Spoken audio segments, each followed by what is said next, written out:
something else? Other questions? So, as a undergrad, like study abroad is a pretty big deal and it really defines a lot of people. And I know, Andy, you had an experience doing that as a graduate student. So what opportunities are there available for graduate students to do that, and how has it really changed your outlook and defined your research? So I had a really great opportunity this past fall semester.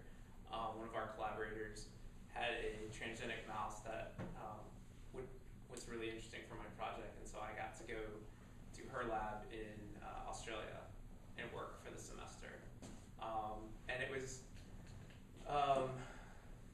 so I don't know specifically what like formal opportunities there are. I mean, there's various things you can apply for, like Fulbright fellowships. There's National Science Foundation. So there's a National Science Foundation summer program. It's like an 8-week program that you can apply for. All you have to do is get permission from a lab in another country, and you write up an application. And if you're selected, they actually pay for you to go to that lab and work for 6 to 8 weeks.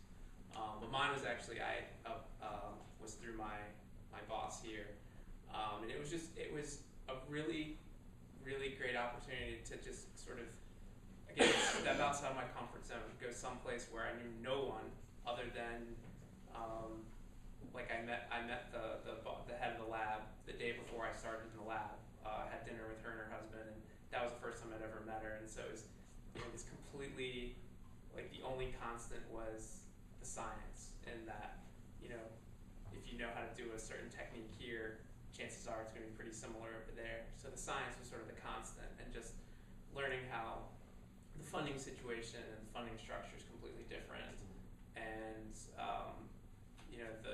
just down to like OSHA, occupational safety and environmental health standards are different here versus there, and then just being able, like on the weekends and when I had a free moment here and there, to go out and just learn the culture and go to like the national museums, because I was actually in Canberra, so the Australia's capital, and so I was able to go to their national museums and learn about the history of Australia, things that I'd never, I'd maybe heard a little bit about, but had no idea about. And it just gave me this great perspective on how there's a lot of things different between research here and research in another country, and just the culture here and the culture in another country, but also how many similarities there are.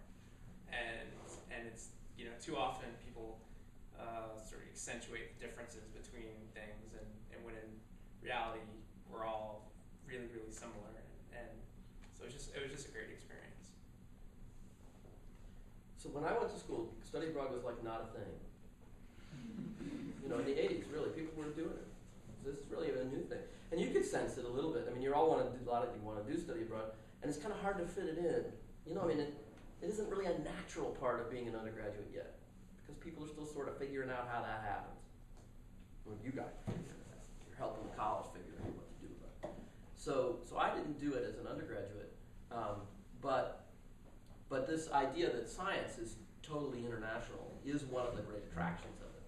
And there's no doubt that if you work in science, you will be working in a global community very directly, and you'll have the opportunity, if you have any interest at all, to go to places that you never imagined you would go to, and to interact with people with an immediate sense of intimacy. That's what's great about it. You said, you've got the science. So you walk in a room with all these people from Kazakhstan, and God knows where they're all from, and they all study gamma ray bursts. So you got something to start your conversation out with, I saw that data from your last paper. My telescope broke. Did yours break like that too?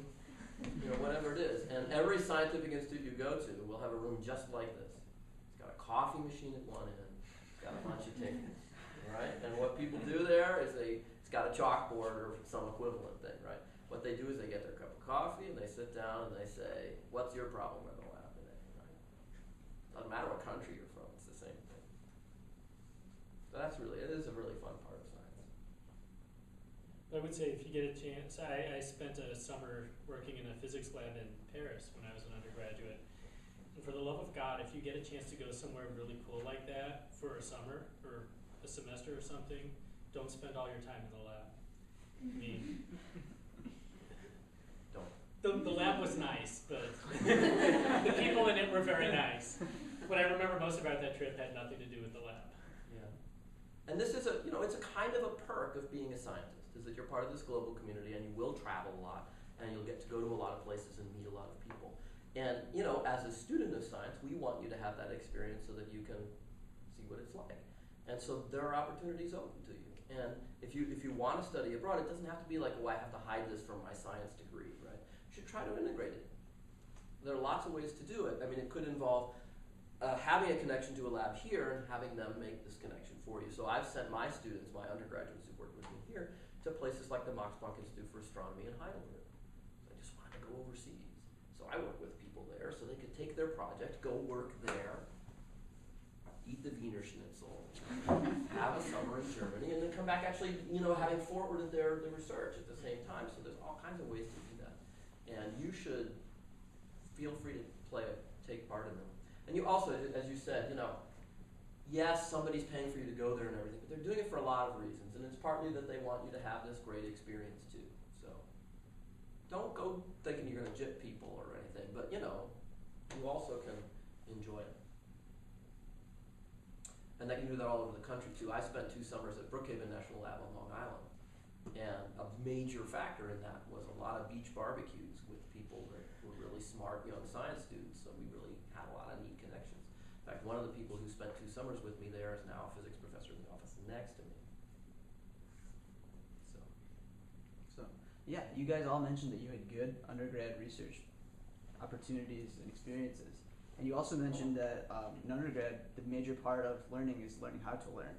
And so what other kinds of extra and co-curricular activities like research did you do outside of class while you were an undergrad?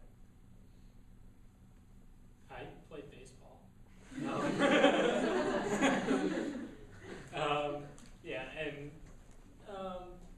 Actually, I didn't do that much in the lab until I was a junior and heading into my senior thesis. But I just sort of did what you do in college. I took my classes and did some other stuff. Did what you do in college, But yeah, the lab opportunity was great. And it was cool because I lived in a dorm that was right next to the physics building. So I think that's cool. I thought it was pretty cool. I guess I didn't do that much stuff that you do in college.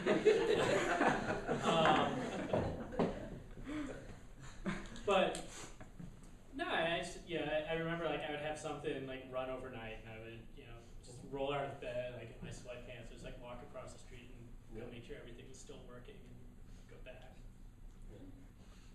So I had a different undergraduate experience from you guys. I went to Temple University in Philadelphia, which is in North Philly. And it's a big school, big state school, but it's not a real residential campus.